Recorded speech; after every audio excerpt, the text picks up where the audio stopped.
Welcome, buddy, everybody. Not welcome, buddy. Welcome, everybody, to another episode of Two Chaps, Many Cultures.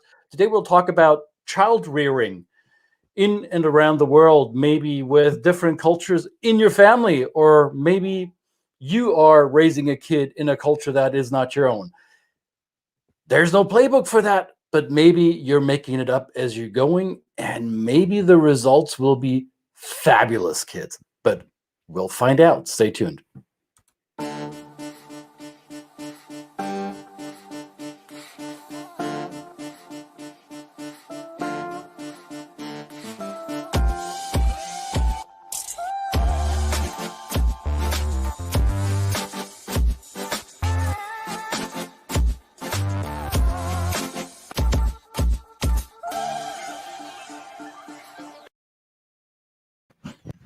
Hello. How are you, mate? Hello, buddy. Man, Hello, buddy. Those tongue twisters in other languages. Hello, buddy. Or have you been watching the movie Elf? You know, this can happen if you do that. You know, not this year. Actually, this year we didn't watch that one. No, even though my children like it a lot. And talking about children, building up the segment, man, we should be in television. Even though some say I have a face for radio, but doesn't matter. So raising kids, you raise kids, I raise kids. I hope many of you watching are raising kids. And here today we'll be talking about how that works around the world and maybe how your approach is different than others, because Two Chaps, Many Cultures is the show about the business of culture and the culture of business. Whoa, what you just said, kids. Yeah, but raising kids is serious business too. And whether you're living abroad or doing business internationally, if you have kids, if you're a working parent, and many of us are, then culture plays a role in that as well. Wouldn't you agree, Brett? Yeah, absolutely. And, you know, in the description, we said that you're not given a manual when you're given the kids. And so, you know, we often take and rely on some of the rules and concepts that we were brought up with, right? An influence through our upbringing, and we pass it on to our kids for good or bad, depending on what that is.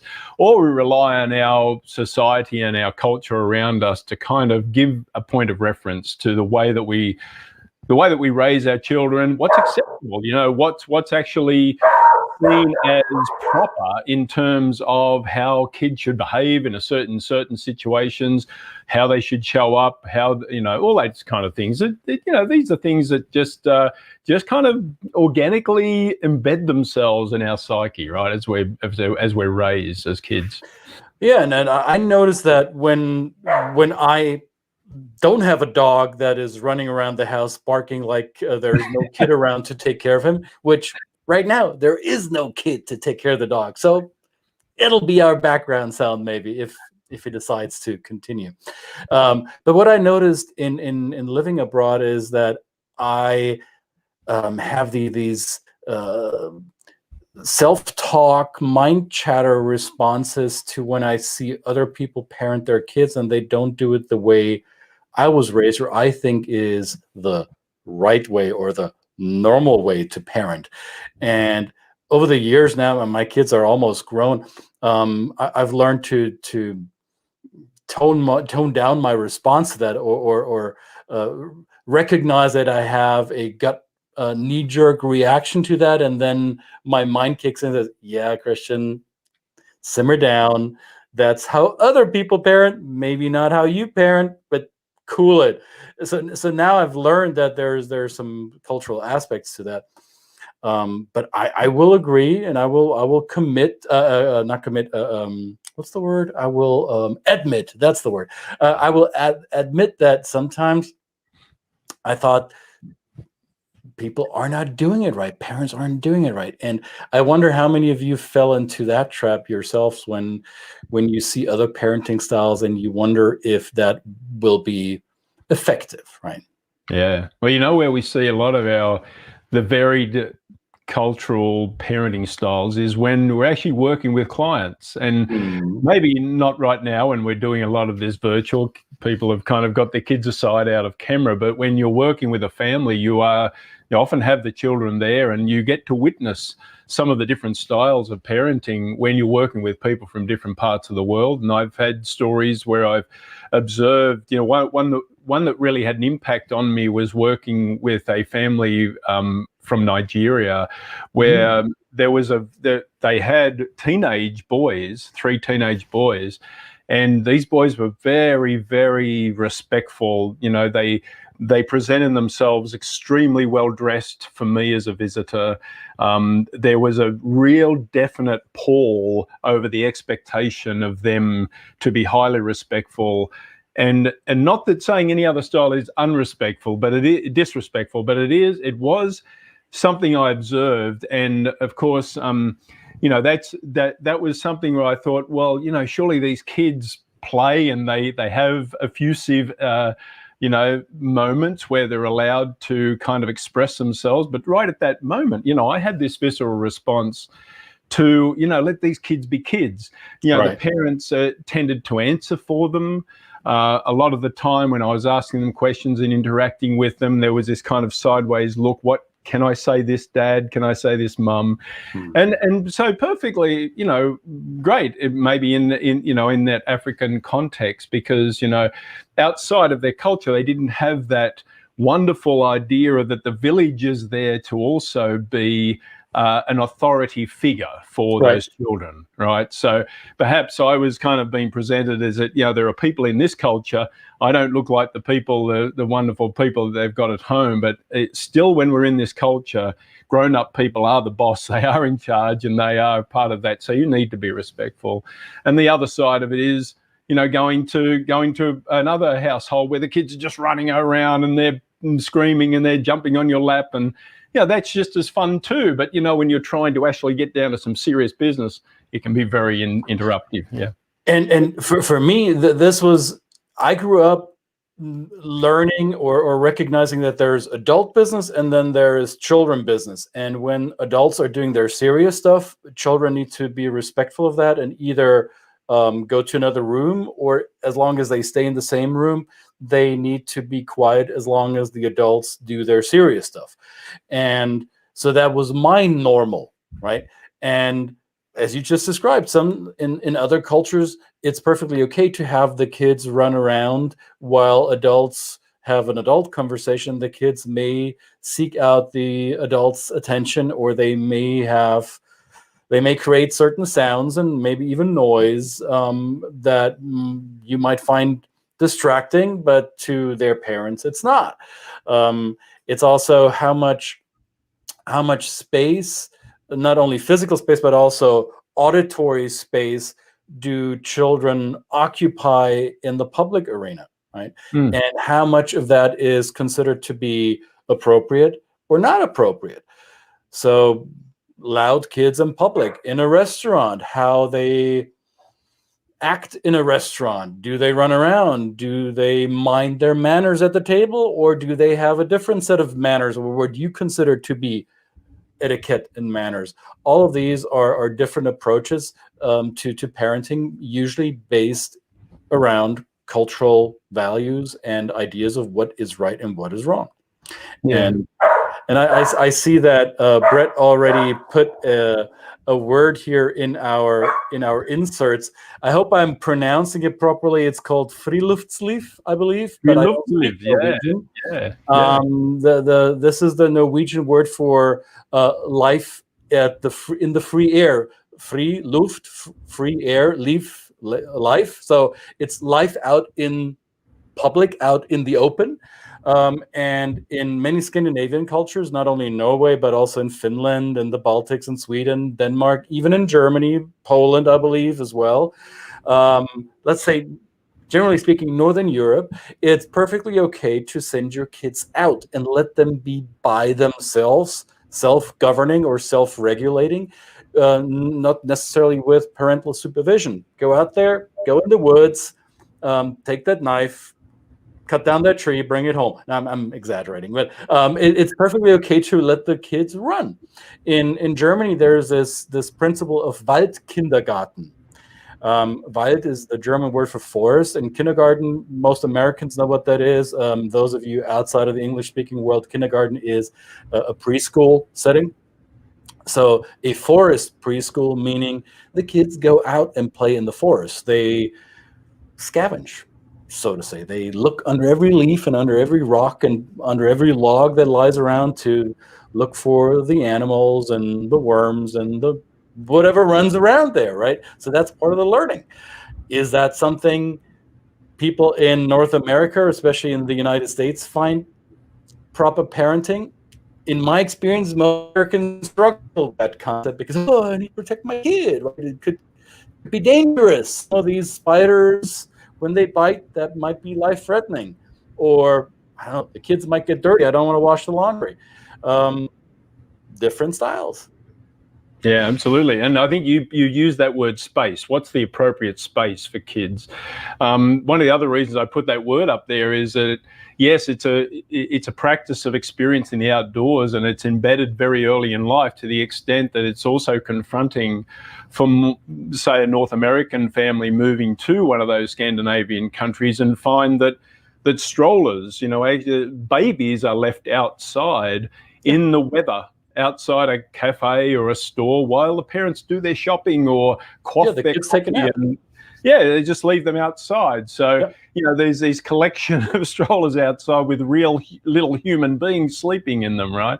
And, would you do that downtown in Chicago? One would argue definitely not. Would you do it anywhere in the US? Would you do it in Australia? You probably wouldn't do it in Australia either. But it is really from the core of that, what's appropriate space for these children to be in, and what does that teach them about what they're going to experience later in life too, the free love to live, of experiencing the outdoors, and they start right from birth, right? That's great. And then think about the confronting experience of being on a subway in an Asian country like Japan, where there are very, very young children, 5 and 6 year old, traveling alone on public transport to and from school, and people often question us and say, where are their parents? What's going on here? Well, what's going on is just natural culture. The expectation that they're brought up to be self-reliant. Also, these kids go to school, clean their own classrooms.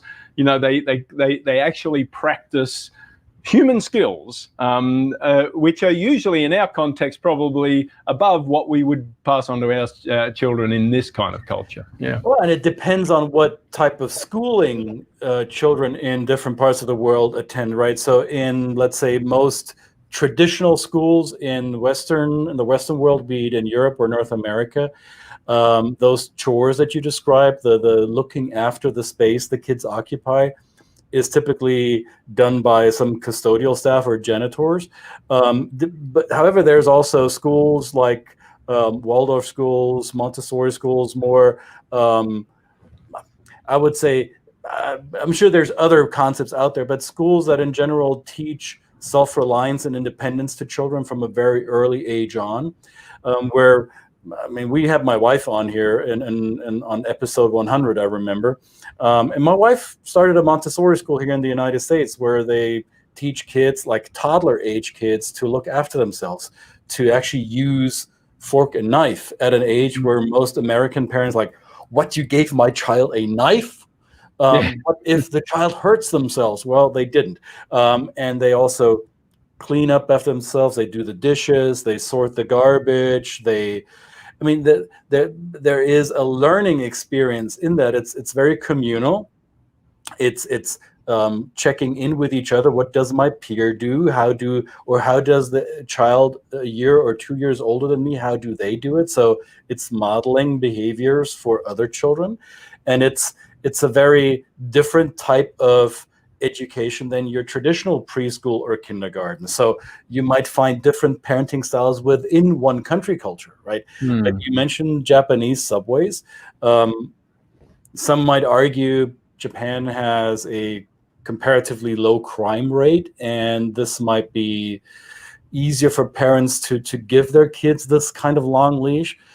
However, you go into several other countries around the world. I don't want to just pinpoint on one specific one, but there's many countries where I've seen kids use public transport or participate in traffic independently without adult supervision, right?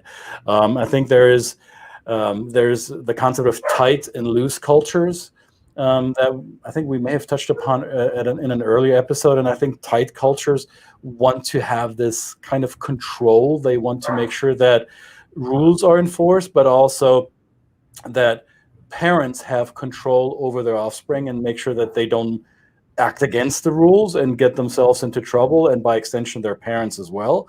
So they won't allow their kids to have that level of independence.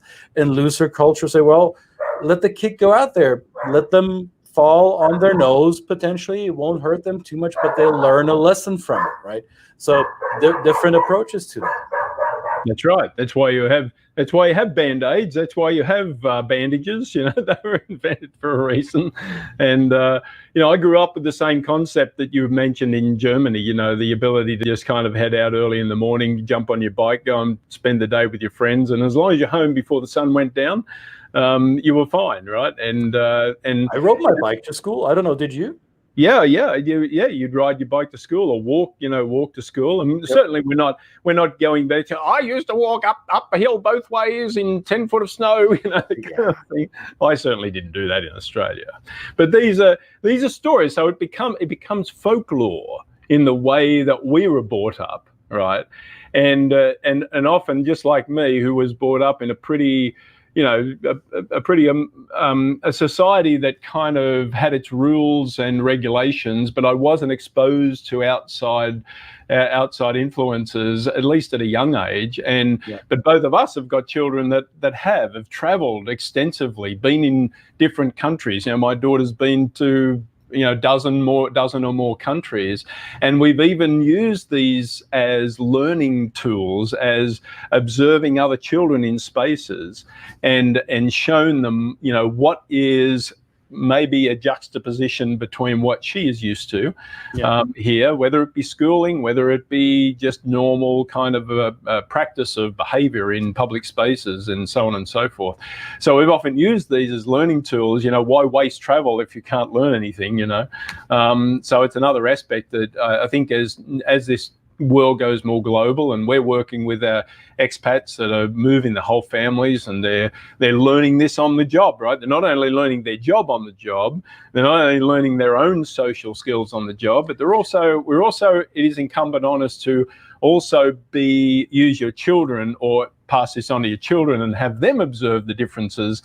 And, you know, they can then build this ability to kind of then be able to style switch depending on what culture they find themselves in, or at least observe that and be able to do that.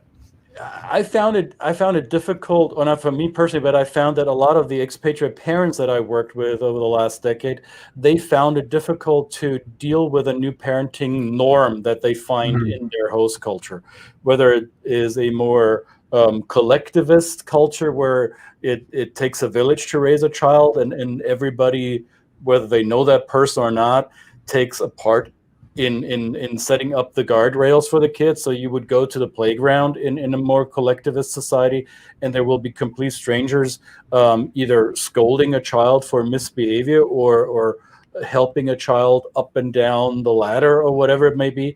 And if you come from a more, let's say, more individualistic and egalitarian culture, you would find that crossing the line. Why is that adult stranger touching my child or talking to my child?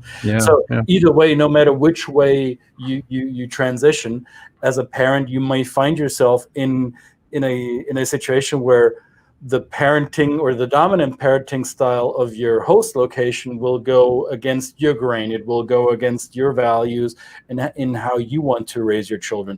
And I think expatriates with children have some level of adjustment process ahead of themselves when they do that. And a lot of the questions that I encounter as a coach to expatriates circle around these parenting questions. Yeah. There's that African proverb that says a single hand cannot nurse a child, right? And that brings in some confronting experiences where there are complete strangers as adults that come in and actually feel the need to discipline children that that are not even theirs, right? Right. And you can imagine if you're very private and you see that as something that's confronting, you would find that viscerally, offensive. Right. Who are you to tell my children what to do? That's my job. I'm the individual. But in those settings, this is appropriate. This is the way that the other children have expectations. So, which I kind of think is kind of nice. If you're in a whole setting and there's a bunch of adults around, and you know that there's if you're a kid and you know there's a bunch around that are going to point your flaws out to you, you probably would be predisposed to be a little bit more low key on your bad behavior, wouldn't you agree? Perhaps so, yes. And on that point, I remember the first time my parents came to visit us here in the United States, and we went out into public. I don't know, was it a restaurant or playground where my kids played? I don't remember, but there were other kids misbehaving through the lens of my parents. So my dad had this, or my mom, I don't remember who, had this impulse reaction to say something or gesture to that child, and I had to pull back my mom or dad. I don't remember who it was. I had to pull him back and say, no, don't do that. Well, but that kid, somebody's got to say something. And I said, no, not your kid, not your problem, not here. Maybe back home where you are, but not here. That's not going to work. This can happen because it's so deeply ingrained in us how we want to do this the right way. Like eating and drinking is one thing that I noticed, and a lot of people will be taken aback when they go abroad and they see what type of food or drink young children are exposed to. Most North Americans will be shocked when they see European children in public spaces eat the same food that their parents eat. Oh, no chicken McNuggets. No, it's the same kind of coq au vin. And hey, as we're talking about vin, there might be a little bit of red wine left in mommy's glass that the 8-year-old will just drink, and nobody takes offense. So that's part of different culture, different norms of how we raise our kids. Yeah, I remember a family I worked with that moved to the US from a Scandinavian country, and I had a 19-year-old son, and I said, what does he like to do, for fun on the weekends as well? They would go out and he would be with his friends in the forest again, friluftsliv in the forest with the friends. They'd take some beers and some wine and some, whiskey, and they'd go out and they'd have a good time with their friends in the forest. And sometimes the parents would come, they would actually invite their parents to these events. And I say, it's probably not going to happen here in the US. If you did this, this would be, unfortunately, there would be legal ramifications for that because of just the difference in drinking age. But even, for even some of those European countries where it's even appropriate for children 12, 13 years of age to have a small glass of wine with their dinner, right? That's been seen many, many times. And so again, just that the basic response of understanding, again, we always say this, that understanding your own culture, observing, knowing what makes you tick, what beliefs, values are inside of you, to then maybe get as much information as you can from any cultural coach you've got, like us or other people, anybody you want, and then really kind of think about, how do I respond in these settings? Because even the response could be not received well. Your negative response could be not received well. Yeah. Or maybe your norms will be challenged in a positive way. Like many Asian cultures start early on with the potty training of their children. Yeah. Sometimes even when the kids don't even walk yet. Some Asian cultures, Vietnam, I believe, also in China and Laos and Cambodia, they put their kids on the baby potty very early on, so that the kids learn to be potty trained by the time they can walk or by the time they speak, which is a different level of attachment or detachment that you find in other cultures.